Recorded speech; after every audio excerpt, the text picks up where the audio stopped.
नमस्कार, मी डॉक्टर कविता राणे. लक्षवेधीमध्ये आपल्या सर्वांचं स्वागत. जेव्हा कोणतीही निवडणूक होते तेव्हा ती साधारणपणे सत्ताधारी आणि विरोधकांमध्ये होते ना. म्हणजे आतापर्यंत तर सगळ्या निवडणुकांमध्ये आपण हेच बघितलंय. पण महाराष्ट्रामध्ये सध्या वेगळीच परिस्थिती आहे.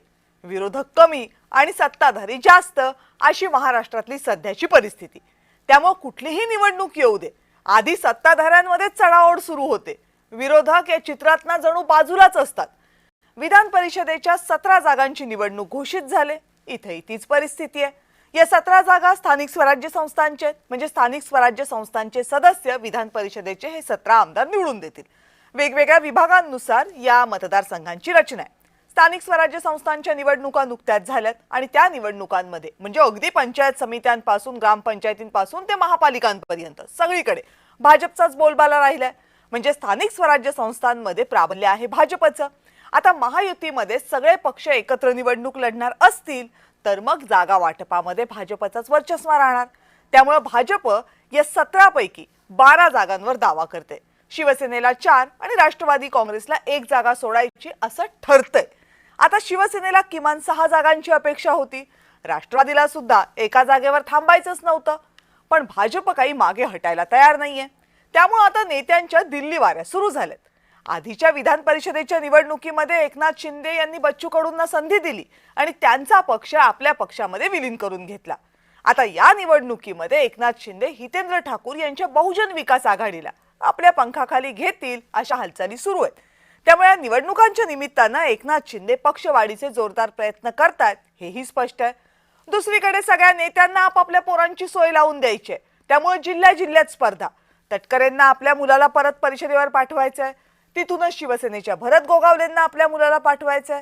तिकडे जळगावमध्ये गुलाबराव पाटलांना आपल्या मुलाला पाठवायचंय. अर्जुन खोतकर सुद्धा आपल्या मुलासाठी आग्रही असल्याची चर्चा आहे. त्यामुळे आधी जागा आपल्या पक्षाला सुटायला हवी आणि तशी ती सुटली तर तिकीट आपल्याला मिळायला हवं अशी महायुतीच्या नेत्यांची सध्या दुहेरी कसरत सुरू आहे. याबद्दलच आज बोलूयात. पण त्या अगोदर पाहूयात स्पेशल रिपोर्ट.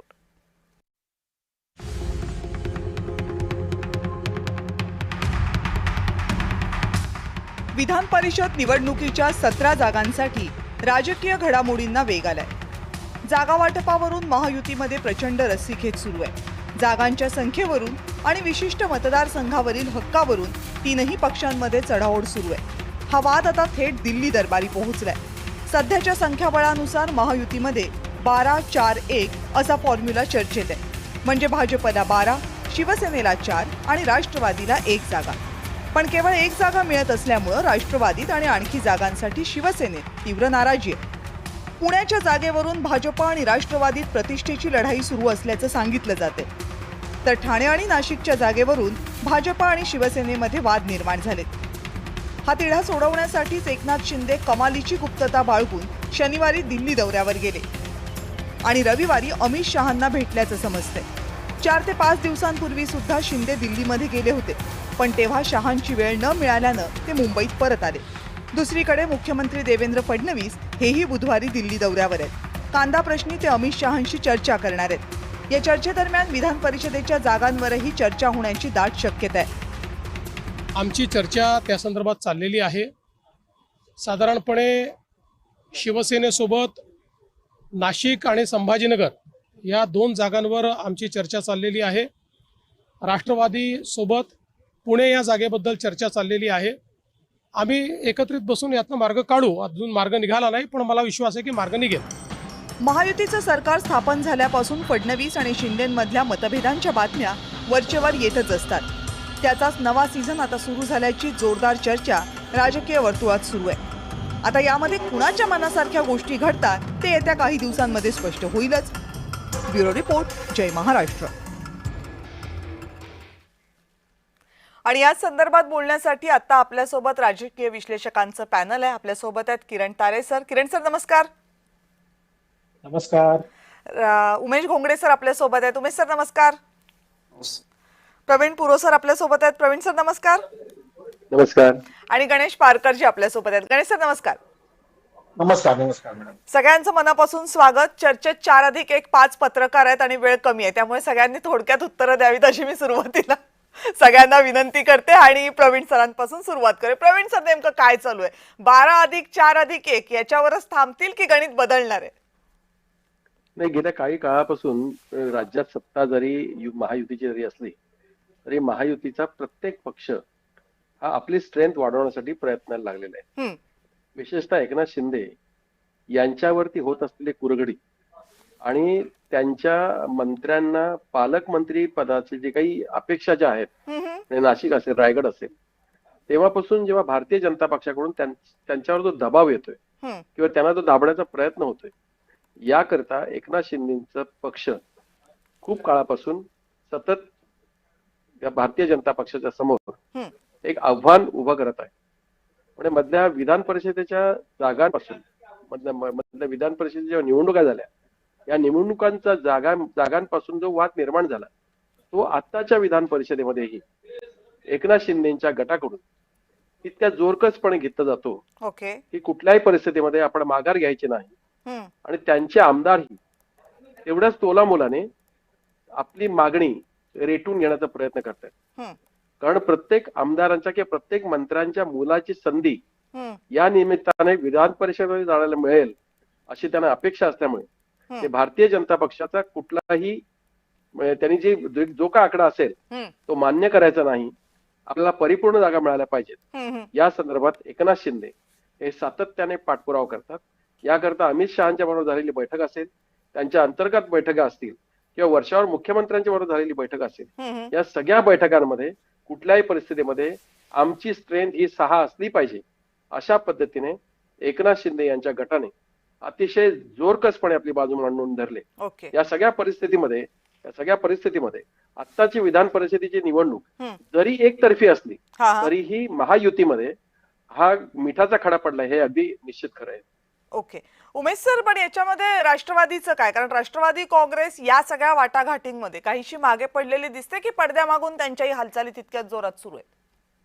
मला असं वाटतं की राष्ट्रवादी काँग्रेसकडनं सुद्धा पडद्यामागनं हालचाली सुरू आहेत, त्यांचे प्रयत्न सुरू आहेत. पुण्याची जागा कोणत्याही परिस्थितीत मिळवायचीच हम्म, हम्म, असा चंगत जणू त्यांनी बांधलेला आहे. पण तुम्ही म्हटलं तसं एकूण राष्ट्रवादी काँग्रेसची एकूण जी अंतर्गत जी धुसफूस आहे किंवा हम्म, अंतर्गत जी नाराजी आहे, त्यामुळे या स्पर्धेमध्ये कुठंतरी राष्ट्रवादी काँग्रेस मागं पडलेली दिसते आहे. ओके.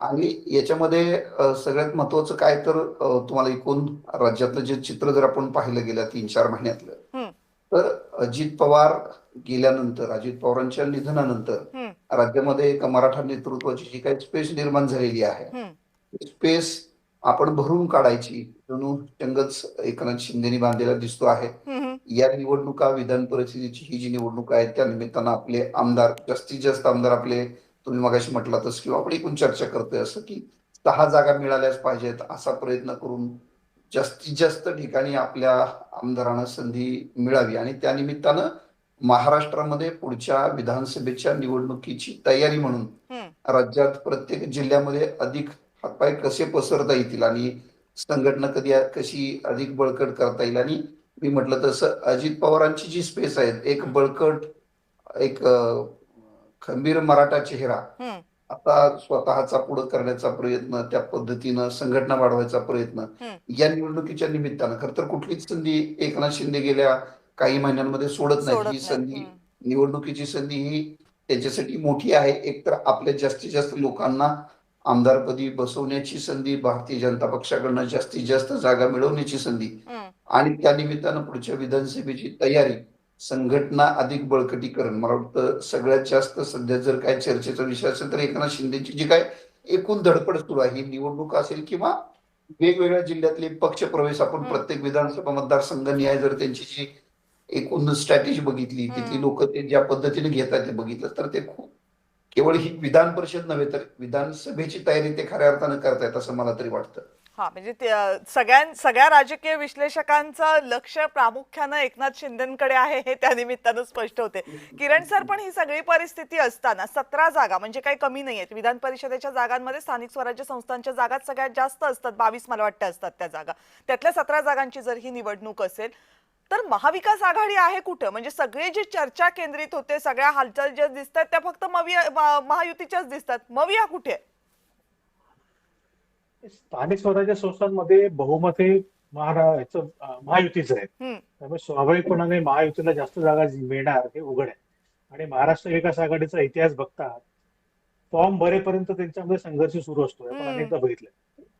फॉर्म भरायची वेळ जशी जवळ येते तसं तसा संघर्ष वाढायला लागतो आणि शेवटच्या अर्ध्या तासामध्ये काहीतरी तडजोड होते आणि कोणीतरी फॉर्म भरतं. हम्म, त्यामुळे महाराष्ट्र विकास आघाडी ही या पद्धतीनेच काम करते. हम्म, मला कौतुक हे वाटतं की एकनाथ शिंदे ज्या पद्धतीने हम्म, सगळ्या गोष्टी स्वतःहून एक प्रकारचं लीड घेऊन प्रयत्न करताना दिसत आहे ना, हम्म, ते जरा कौतुकास्पद आहे. कौतुकास्पद मिळवण्यासाठी म्हणतोय की अमित शहाना जाऊन भेटणं, त्यांनी देवेंद्र फडणवीस यांच्याशी कुठलीही चर्चा न करता त्यांना बायपास करून थेट अमित शहाकडे जाणं, हम्म, तिथे जागा वाटपाची चर्चा झाली असावी असा आपला अंदाज. झाली की नाही आपल्याला माहित नाही, हम्म. पण दोघं नेते भेटले म्हटल्यावर चर्चा होणारच आणि आपल्याला खाद्य मिळणार असे उघड आहे.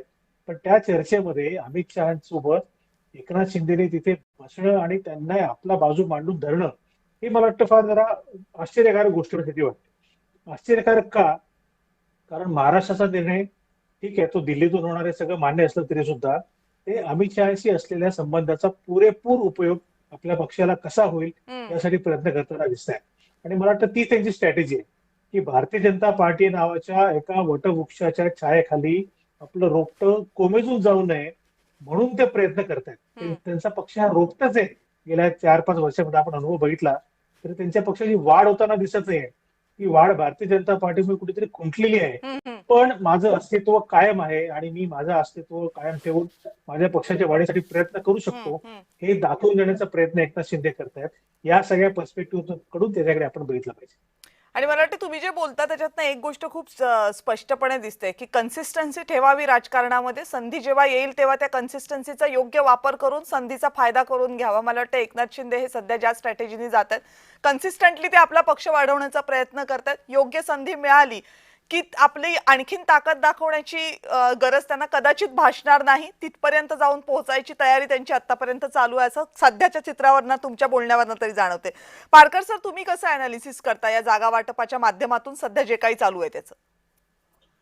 मुळात असं चालू आहे की भाजपाने जेव्हा भाजपा जी सत्तेत आहे हम्म. ती मुळात एकनाथ शिंदेमुळे, कारण की 2022ला जर एकनाथ शिंदे यांनी जर बंड केलं नसतं, ते जे ऐतिहासिक बंड म्हणतात, तर आज Right. भाजपा या सत्तेमध्ये आली हम्म, नसती. हम्म, त्यावेळी भाजपाने एकनाथ शिंदेना त्यांना वाटलेलं की 2 वर्षाचा जो कालावधी आहे मुख्यमंत्री पदाचा, हम्म. तो आपण एकनाथ शिंदेना देऊ आणि त्याच्यानंतर आपण एकनाथ शिंदे आपल्या छायेत राहतील. पुढचं जे राजकारण असेल ते आपल्या छायेत राहतील. पण हम्म. एकनाथ शिंदेना जी 2 वर्षाची जी संधी मिळाली, त्या संधीमध्ये त्यांनी रस्त्यावर उतरून म्हणजे बाहेर पडून त्यांनी राज्याचा गाडा तर हाकलाच, पण त्यांनी पक्ष म्हणजे शिवसेना हा पक्ष ज्या प्रकारे त्यांच्या हातात आला होता तो पक्ष वाढवण्यासाठी त्यांनी पूर्णतः मेहनत घेतली. हम्म. त्या मेहनतीचा फळ म्हणजे त्यांना 2024च्या लोकसभेमध्ये 7 जागा आल्या. म्हणजे तुम्ही विचार करा की महाराष्ट्रामध्ये शिवसेना म्हणजे उद्धव ठाकरेची शिवसेना आहे, त्याला 9 आहेत,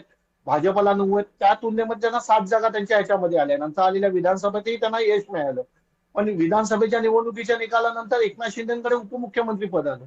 त्यावेळी मुळात भाजपला असं वाटलेलं की आता एकनाथ शिंदे आपल्या अंडर राहतील आणि ते हे करणार, म्हणजे तेवढा पक्षवाढीसाठी ते वेळ देणार नाही. मात्र एकनाथ शिंदेना जी संधी मिळाली त्या संधीचं सोनं करत एकनाथ शिंदेनी महाराष्ट्रभर शिवसेना म्हणजे जी त्यांच्या हातात जी शिवसेना आहे ती वाढवण्यासाठी ते मेहनत घेतात आहेत. हम्म. आणि माझ्या अंदाजानुसार त्यांचं लक्ष ही विधान परिषदेची बार्गेनिंग तर आहेच, हम्म. पण त्यांचं लक्ष येणाऱ्या काळातली 2029ची लोकसभा निवडणूक आणि 2029ची विधानसभा निवडणूक आहे. हम्म. त्या दृष्टीने ते आतापासूनच प्रयत्न करतात आहेत. हम्म. आणि ते प्रयत्नांमध्ये उद्या पुढे आपल्याला जर ह्याच्या पक्षवाढीसाठी आपल्याकडे योग्य म्हणजे विधान परिषद असेल, हम्म. स्थानिक स्वराज्य संस्था असेल, इथे आपल्याकडे संख्याबळ असणं गरजेचं आहे. कारण तुम्ही आमदारकी जरी लढवत असाल तर आमदारकीमध्ये एखाद्या महापालिकेच्या क्षेत्रामध्ये तुमच्याकडे किती नगरसेवक आहेत? कारण मुळात नगरसेवक हे आमदारकीच्या काळामध्ये काम करतात. त्यांच्याकडे असलेले कार्यकर्त्यांची कोणतीच मुळात ताकद असते. ही ताकद वाढवण्यासाठी एकनाथ शिंदे हे सातत्याने प्रयत्न करत आहे. म्हणजे जसं भाजपाने मुळात एकनाथ शिंदेने अंडर एस्टिमेट केलेलं की त्यांना वाटलेलं की 2.5 वर्षाच्या मुख्यमंत्री पदाच्या काळानंतर एकनाथ शिंदे आपल्या अंडर राहतील. पण आज एकनाथ शिंदे हे वाढतात, ते पक्ष वाढवतात. आज भाजपाला तीच भीती वाटते ओके. की आज जर एकनाथ शिंदे जर पक्ष वाढला, ह्या प्रकारे त्यांची ताकद वाढत गेली हम्म. तर ती पुढे भविष्यामध्ये आपल्याला ती घातक ठरू शकते. म्हणून ते आतापासूनच त्यांच्यावर दबाव तंत्र आणण्याचा प्रयत्न करतात. त्यासाठी ते ठाण्यामध्ये ठाणे महापालिका क्षेत्रातही तुम्ही बघाल जाल की सत्तेत भाजप आणि शिवसेना आहे, पण एकनाथ शिंदेच्या शिवसेनेला सातत्याने कोंडीत पकडण्याचं राजकारण ठाणे जिल्ह्यामध्ये आजच्या घडीला भाजपाकडून केलं जात आहे. आणि त्याच्यासाठी प्रत्येक निवडणूक ही त्याचं रणांगण बनते आणि ही निवडणूक सुद्धा प्रवीण सर मला वाटते त्याला अपवाद ठरत नाहीये. म्हणजे एकनाथ शिंदेंनी मागची आत्ताची झालेली विधान परिषदेची जी निवडणूक होती आणि आत्ताची निवडणूक याच्या दोन गोष्टींचं फार साम्य दिसलं. म्हणजे तिथं प्रहार घेतलं, बच्चू कडूंचा पक्ष म्हणजे फक्त बच्चू कडूंना सोबत नाही घेतलं, त्यांनी तो अख्खा पक्ष आपल्या पक्षात विलीन करून घेतला. आता इकडे हितेंद्र ठाकूर यांच्या पक्षासोबत सुद्धा तेच करण्याचा एकनाथ शिंदे यांचा प्रयत्न असल्याची चर्चा आहे. म्हणजे बाहेरची जी जी ताकद आहे ती आपल्या पक्षामध्ये समाविष्ट करून आपला पक्ष मोठा करण्याचा हा जो त्यांचा प्रयत्न आहे, भाजपने जी स्ट्रॅटेजी वापरलेली आहे स्वतः मोठं होताना, तीच आता एकनाथ शिंदे वापरताना दिसतात. प्रवीण सर. जी नाही, एकनाथ शिंदेची स्ट्रॅटेजी तुम्ही जर पाहिली तर आपला पक्ष महाराष्ट्रात वाढला पाहिजे यासाठी जे जे शक्तिमान आहेत म्हणजे त्यांच्या स्तरावर, त्यांच्या तालुक्यात, त्या जिल्ह्यामध्ये, मग बच्चू कडूंचा प्रहार असेल किंवा हितेंद्र ठाकूरची बहुजन विकास आघाडी असेल, या माध्यमातून आपला पक्ष महाराष्ट्रावर कसा पोहोचेल असा प्रयत्न सुरुवातीपासूनच एकनाथ शिंदेने सुरू केला. आणि याकरता त्यांनी त्याचा फायदा असा घेतला की विधान परिषदेच्या निवडणुकीमध्ये त्याच्यापैकी एक फक्त जरी सदस्य आला तरी एक फायदा आपल्या पक्षाला होईल. प्रामुख्याने हे कोण आहेत? बहुजन विकास आघाडी. जेव्हा विधानसभेची निवडणूक झाली त्यावेळेला हितेंद्र ठाकूर आणि क्षितिज ठाकूर यांच्या समोरचे भारतीय जनता पक्षाने ज्या पद्धतीने लढत दिली आणि त्या लढतीच्या विषयी या दोन्ही जे नेते जे ठाकूर कंपनी यांच्या ज्या तक्रारी होत्या, आपल्याला आठवत असेल की ते विनोद तावडे हे पैसे वाटप करत असताना त्यांचे काही फोटो पण तिथे आले होते, काही क्लिप्स पण आल्या होत्या. म्हणजे जे भारतीय जनता पक्षाला अगदी नामोहरम करतील किंवा भारतीय जनता पक्षाला जे आव्हान देतील अशा नेत्यांना जवळ करायचं आणि आपला पक्ष त्या त्या परीने वाढेल असा प्रयत्न एकनाथ शिंदेंनी अगदी सातत्याने केलेला आहे. आणि आता त्या विधान परिषदेच्या निवडणुकीच्या निमित्तानं हे आता स्पष्ट दिसायला लागले की क्षितिज ठाकूर यांना सदस्यत्व द्यायचं विधान परिषदेचं आणि यापूर्वीच बच्चू कडून दिलेलं. या माध्यमातून महाराष्ट्रावर आपला पक्ष वाढेल, भारतीय जनता पक्षाच्या बरोबरीने पुढे जाईल असा प्रयत्न, जेणेकरून महाराष्ट्राची सत्ता जी आहे कुठल्याही परिस्थिती भारतीय जनता पक्षाने आपल्याला दूर करू नये किंवा भारतीय जनता पक्षाने कुठल्याही परिस्थितीमध्ये आपल्याशिवाय सत्ता त्याला चालवता येणार नाही अशी परिस्थिती एकनाथ शिंदेनी जेव्हापासून ते सत्तेबरोबर भारतीय जनता पक्षाबरोबर आहेत तेव्हापासून त्यांनी आपला पक्ष वाढवण्याचा प्रयत्न केला. या विधान परिषदेच्या निवडणुकीमध्ये आता तुम्हाला सांगतो की आता विद्यमान स्थितीमध्ये ज्या 2.5 वर्षापासून या निवडणुका झाल्या नाही त्याच्यामध्ये भारतीय जनता पक्ष बीजेपीकडे फक्त 7च जागा होत्या, पण त्यांच्या आता अपेक्षा 12-13 जागा आपल्याला मिळायला पाहिजे 17 पैकी. म्हणजे शिवसेनेकडे 5 जागा असताना ते आता शिवसेनेला फक्त 4च जागा देऊ पाहतात. उलट शिवसेनेची आताची स्ट्रेंथ स्थानिक स्वराज्य संस्थेमध्ये स्ट्रेंथ ही वाढली असताना मग कदाचित त्यांना 6 जागा जर दिल्या तरी त्या निवडून येतील अशी परिस्थिती असताना भारतीय जनता पक्ष त्यांना द्यायला तयार नाही. अशा परिस्थितीमध्ये जर आपण सरेंडर झालो तर आपला पक्ष वाढू देणार नाही भारतीय जनता पक्ष. ही साधार भीती शिवसेने एकनाथ शिंदेच्या शिवसेनेला आणि त्यांच्या नेत्यांना आहे.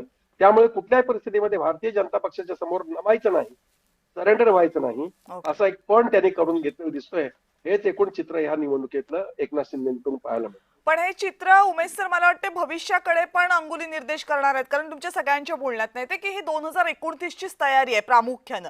जर आत्ताची ही परिस्थिती असेल की छोट्या पक्षांना आपल्या पक्षामध्ये सामावून घ्यायचं, तर याचा अर्थ एकनाथ शिंदे हा संदेश देत आहेत की 2029 ची निवडणूक येताना आपल्या पक्षाचे दरवाजे हे स्वपक्षीयांसाठी सुद्धा तितकेच सताड उघडे, स्वपक्षीय म्हणण्यापेक्षा त्यांचे जे मित्र पक्ष आहेत, राष्ट्रवादी काँग्रेस असतील किंवा भाजप असतील, तिथले जे नाराज असतील किंवा तिथले जे इच्छुक असतील त्यांच्यासाठी पण उघडे आहेत. कारण आत्ता घेता येणार नसतील पण निवडणुका आल्यानंतर हे दरवाजे उघडे राहणारच आहेत अशी साधारण खात्री सुद्धा एकनाथ शिंदे या निमित्तानं देत आहेत. अगदी निश्चितपणे तुम्ही जर बघितलं तर पंढरपूर मंगळवेढा हा जो काही विधानसभा मतदारसंघ आहे त्या मतदारसंघामध्ये भगीरथ भालके आहेत, त्यांना त्यांनी शिवसेनेमध्ये प्रवेश आता नुकताच गेल्या महिन्यात झाला.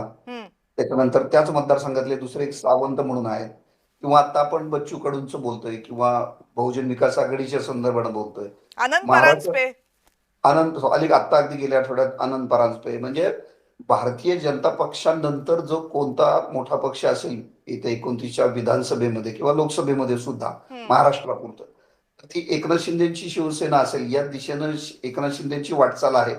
कारण राष्ट्रवादी काँग्रेसचं जे काही झालं आणि त्यानंतर दुर्दैवानं अजित पवारांचं जे काही निधन झालं त्याचा जो राजकीय फायदा आहे, जी काही राजकीय पोकळी आहे, ज्याला आपण पॉलिटिकल स्पेस म्हणतो, ती निश्चितपणे भरून काढायचा प्रयत्न त्या पद्धतीनं वाटचाल एकनाथ शिंदेनी केवळ मुंबई ठाणे या पट्ट्यात नव्हे तर अगदी ग्रामीण महाराष्ट्रामध्ये छोट्या छोट्या तालुक्यांमध्ये केलेली दिसते. अनेक उदाहरणं आपल्याला छोटी छोटी त्यासाठी सांगता येतील.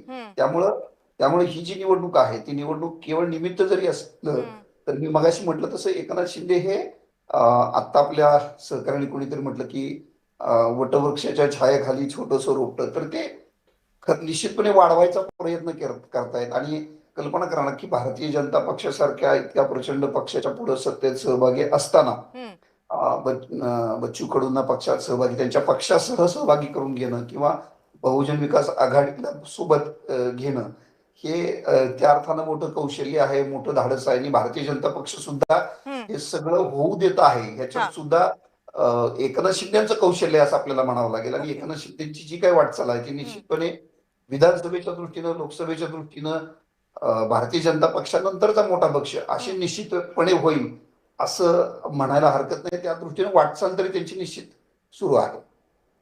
म्हणजे भाजपच्या समोर किरण सर सगळ्यात मोठा पक्ष महाराष्ट्रामध्ये आपणच असणार याची तयारी एका अर्थी एकनाथ शिंदेंनी सुरू केली. भाजपच्या समोर असणार की भाजपच्या सोबत असणार हा खरा प्रश्न आहे. म्हणजे मला असं वाटतं की भारतीय जनता पार्टीची साथ काही एकनाथ शिंदे सोडणार नाहीत. त्यांच्या पक्षाला भलेही महाराष्ट्रामध्ये भरपूर स्कोप असला तरी त्यांच्या पक्षाची वाढ ही लिमिटेड आहे. काही पॉकेट्समध्ये महाराष्ट्रव्यापी अजून त्यांचा पक्ष झालेला नाही. त्यामुळे त्यांना भारतीय जनता पार्टीची गरज ही लागणारच. आणि याच्या उलट भारतीय जनता पार्टीला देखील एकनाथ शिंदेच्या पक्षाची गरज लागणार आहे. कारण भारतीय जनता पार्टी त्यांनी आसाममध्ये मिळवलं किंवा पश्चिम बंगालमध्ये मिळवलं त्याप्रमाणे क्लिअर कट मेजॉरिटी महाराष्ट्रामध्ये त्यांना अजूनपर्यंत मिळालेली नाही. आणि ती मिळेल अशी शक्यता पण आता काही दिसत नाही. त्यामुळे भाजपला ज्या जागा कमी पडतील तिथे तिथे त्यांना एकनाथ शिंदेची आणि राष्ट्रवादी काँग्रेसची गरजही पडणारच आहे. आणखी काही मित्र पक्ष मिळाले तर ते सुद्धा घेतील. त्यामुळे मला असं वाटतं की हे सहजीवनासारखं आहे. दोघांना एकमेकांची गरज आहे. भाजपला शिंदेची गरज आहे, शिंदेना भाजपची गरज आहे. त्यामुळे ते एकत्र राहतील. प्रश्न कुठे येतोय की एकमेकांची गरज असून सुद्धा त्या युतीमध्ये आपला वर्चस्व ठेवणं, आमचं अस्तित्व कायम आहे हे दाखवणं ही शिंदेची गरज आहे. समजा त्यांनी 17 जागा भारतीय जनता पार्टीला देऊन टाकल्यात. उदाहरणार्थ आता इथे आपण कॉन्फ्लिक्टचा विचार करतो. ठाण्यामध्ये खूप मोठा कॉन्फ्लिक्ट आहे, कोकणामध्ये आहे, मराठवाड्यामध्ये आहे. इथे जर भारतीय जनता पार्टी समोर एकनाथ शिंदेंनी पडती भूमिका घेतली तर त्यांच्या पक्षातल्या कार्यकर्त्यांवर त्याचा विपरीत परिणाम होऊ शकतो, त्यांचं मनोधैर्य खचू शकतो. त्यामुळे हे होता कामा नये यासाठी म्हणून प्रयत्न करतो आहोत हे दाखवणं शिंदेची गरज आहे. तसं होईल की नाही आपल्याला माहिती नाही. म्हणजे मी किमान एकनाथ शिंदेना भेटलो किंवा त्यांच्याशी निगोशिएशन केलं, शेवटी जे काय होईल ते होईल. मग तो राजकारणामध्ये गिव्ह अँड टेक हे असतंच. त्यामुळे शेवटी निर्णय होईल तो मान्य करावाच लागेल. पण प्रयत्न पूर्णपणाने केले. भारतीय जनता पार्टी म्हणेल त्याला सगळ्याला याला मम म्हटलं नाही, त्यांना सरसकट मान्यता दिली नाही हे दाखवण्याचा प्रयत्न एकनाथ शिंदे करतायत. शेवटी कसं होणार की 17 जागांपैकी किती लढायचं किती नाही लढायचं हा निर्णय दिल्लीमध्ये होणारे नक्की आहे. दिल्ली जे सांगेल, अमित शहा जे सांगतील ते एकनाथ शिंदेना ऐकावंच लागेल हे पण नक्की आहे. पण किमान मी प्रयत्न केले, कार्यकर्त्यांनो तुमच्यासाठी मी प्रयत्न केले, तुम्हाला तिकीट मिळालं नाही, आता काही याच्यामध्ये आपण तडजोड करू शकतो, पण तुम्ही नावमेद होऊ नका, तुम्ही खचू नका, पण पुढच्या वेळेला जास्त मिळू असा काहीतरी प्रयत्न दिसतोय. याच्या बदल्यात कदाचित श्रीकांत शिंदेची वर्णी शब्द तर चुकीचा आहे, श्रीकांत शिंदेची नियुक्ती केंद्रीय मंत्रिमंडळामध्ये होऊ शकते असं पण एक माझा याच्यातला अंदाज आहे. बरं, पण किरण सर जर तुम्ही हा अंदाज व्यक्त करत असाल तर त्याला जोडून गणेश सर तुमच्यासाठी प्रश्न आहे की या निवडणुकीमध्ये सुद्धा आधी जागा महायुतीमध्ये आपल्या पक्षाला सुटू दे आणि नंतर मग आपल्याला जे तिकीट मिळवायला हवं त्यासाठी सगळ्या नेत्यांचे प्रयत्न सुरू आहेत. बहुतांश असे नेते आहेत की जे स्वतः आमदार आहेत किंवा मंत्रिमंडळात आहेत आणि त्यांना आपापल्या पुढच्या पिढीची सोय या निवडणुकीच्या निमित्तानं करायची. अशा वेळेला जर पक्षवाढीसाठी एकनाथ शिंदे यांनी बच्चू कडूंच्या बाबतीत जे केलं तसं जर आता ते ठाण्याच्या बाबतीमध्ये करणार असतील तर मग जशी पकड भाजप या परिस्थितीमध्ये आपल्या पक्षावर ठेवू शकतो, कितीही बाहेरून इन्कमिंग झालं तरी पक्षाचं कोर इंटॅक्ट ठेवणं, तसं एकनाथ शिंदे यांना इंटॅक्ट ठेवता येईल का? तशी पकड आपल्या पक्षावर पक्ष वाढवताना ठेवता येईल का? 2022 मध्ये शिवसेनेमध्ये 2 विभाजन झाल्यानंतर जी शिवसेना एकनाथ शिंदेकडे आली आहे त्या शिवसेनेमध्ये आतापर्यंत एकनाथ शिंदेचीच पकड आहे. म्हणजे अंतिम निर्णय हा एकनाथ शिंदेचाच असतो. म्हणजे त्यांचे मंत्री कितीही काही बोलू दे, चर्चा करू दे, भाजपावर बोलू दे, ते बोलतात की त्यांना बोलवलं जातंय, हा भाग वेगळा. बर. पण जे काही बोलते पण त्याच्यानंतर अंतिम शब्द हा एकनाथ शिंदेचाच असतो. म्हणजे तो निर्णय त्यांना, त्यांच्या नेत्यांना स्थानिक पातळीच्या असतील त्यांना हा स्वीकार करावाच लागतो.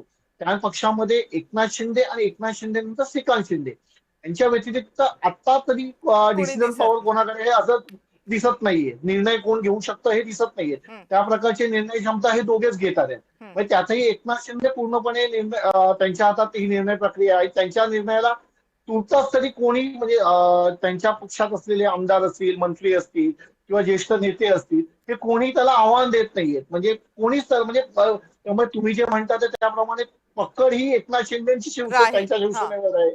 राहील राहील आणि ती तेच निर्णय घेतील. पण ओके. ते निर्णय घेताना आपण आपला पक्ष कसा वाढला पाहिजे त्यासाठी आपण काय प्रयत्न करतोय. कार्यकर्त्यांना हुरूप आला म्हणजे पाहिजे. जे आता आतापर्यंत तुम्ही किमान तुम्हाला एकनाथ शिंदे हे दाखवण्यामध्ये सक्सेसफुल आहेत की आपण भाजप सोबत आहोत तरीही आपल्याला आपला पक्ष वाढवायचा आहे आणि ज्या मर्यादा आहेत त्याच्या अंतर्गत आपल्याला पक्ष वाढवायचा आणि जे काही सध्या सुरू आहे पक्षामध्ये जर इन्कमिंग होत असेल तर ते पक्ष वाढीसाठी आहे. हा नॅरेटिव्ह सध्या तरी स्ट्रॉंग करण्यामध्ये एकनाथ शिंदे यशस्वी झालेत आणि ते जर ह्याच्यामध्ये दुसरा भाग असा आहे की तुम्ही म्हणालात की इतर जे नेते आहेत त्यांच्या मुलांना पुढे आमदारकी द्यायची आहे, काय द्यायची आहे. पण हे नेत्यांच्या घरात आमदारकी देताना त्यांना त्यांच्याबरोबर जे लोक, ज्या लोकांनी त्यांना अडचणीच्या काळात मदत केली आहे किंवा जे आता त्यांच्या नेतृत्वावर विश्वास ठेवून पक्षात आले, अशा लोकांनाही संधी द्यायची, त्यांना संधी द्यायची. त्यामुळे द्यायचे आणि तो ते नाकारता पूर्णपणे येणार नाही. तो म्हणूनच ही पूर्ण कसरत आहे. म्हणजे तो आधी पूर्ण जागा मिळवणं ही पूर्ण कसरत आहे, मग ती कुणाला द्यायची ही कसरत आहे. मला तुम्हाला थांबवावं यासाठी लागते कारण वेळ संपलेली आहे. त्यामुळे कुठलीही निवडणूक ही जरी विधान परिषदेची जरी असली तरीही ती विधानसभेवरही परिणाम टाकणारी असते, राज्याच्या एकूण सत्ताकारणावर परिणाम करणारी असते. त्यामुळे आता 17 आमदारांची जरी ही निवडणूक असली, परिषदेची जरी असली तरी त्यातनं 2029 ची गणितं नक्की बांधली जातात. म्हणून या निवडणुकीकडे बारकाईनं पाहण्याची गरज आहे. आपण सगळेजण या चर्चेत सहभागी झालात आणि विस्तृतपणे या निवडणुकीचं चित्र समजावून घ्यायला मदत केली त्याबद्दल आपले सगळ्यांचे मनापासून आभार. लक्षवेधीमध्ये वेळ झाला इथेच थांबण्याची. पाहत रहा जय महाराष्ट्र.